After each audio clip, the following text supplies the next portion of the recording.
And let me start with a quote that I read yesterday. One thing is for sure, the earth is now more cultivated and developed than ever before. There is more farming with pure force, swamps are drying up, and cities are springing up on an unprecedented scale. We have become a burden to our planet. Resources are becoming scarce, and soon nature will be unable to satisfy our needs. That was circa 200 AD Rome.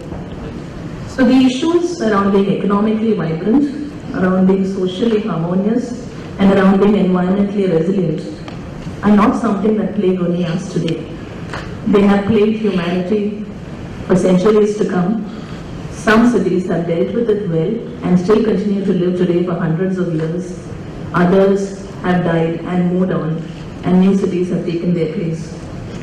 What is critical, therefore, for us is to realize that what needs to be addressed cannot be addressed by just the policymakers or the government, not just by the planners or the academia, but it also needs private businesses, private sector enterprises, and civic society to participate in this whole process of creating sustainable environments. And so I just like to take a few minutes to talk about three key themes that I personally find extremely interesting in terms of examples of how different people have looked at innovating around creating sustainable cities.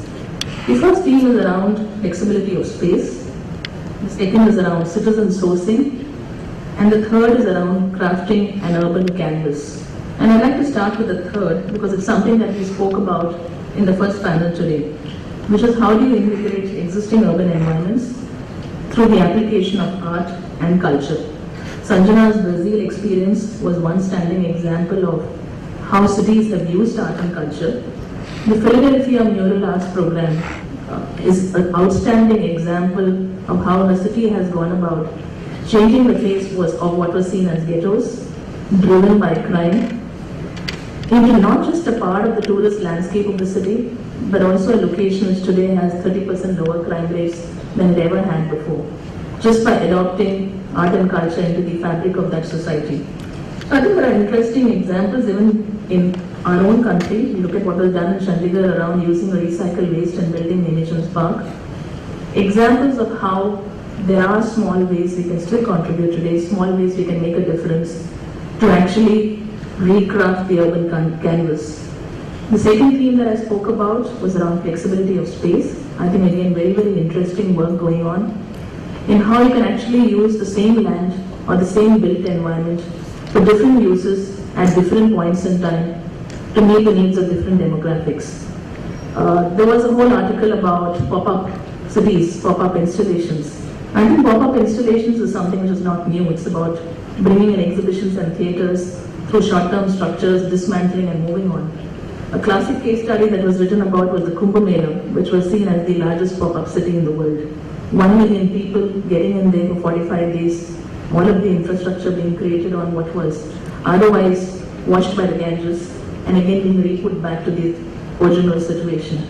I'm not saying all of what was done there was correct, but I think there are interesting insights coming in terms of how people look at making the environment more elastic, making the environment more flexible, both in terms of land use and in terms of the built environment. And it really goes back to what Sirish was talking about, how do you create more with less. And last but not the least, we spoke about leading change, inspiring change. Citizen sourcing, I think, is something which has not really been harnessed very well in our country as yet.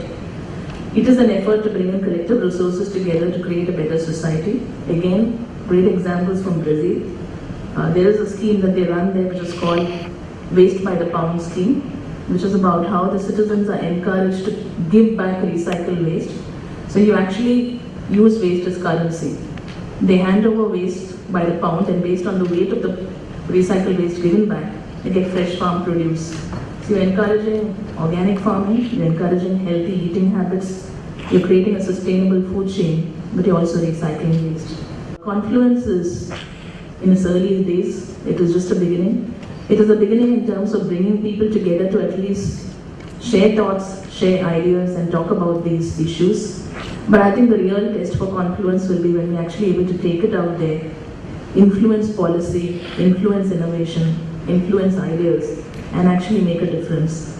The Mahindra Group had recently announced the $1 Million Challenge, which is about how can we drive the future of mobility and how can we actually drive renewable energy solutions for housing use by putting out challenges to civic society, to consumers, to normal people, to scientists, to anybody who actually wants to make a difference and is able to use that money to create innovative ideas around driverless cars and do-it-yourself kits for homes, for solar energy.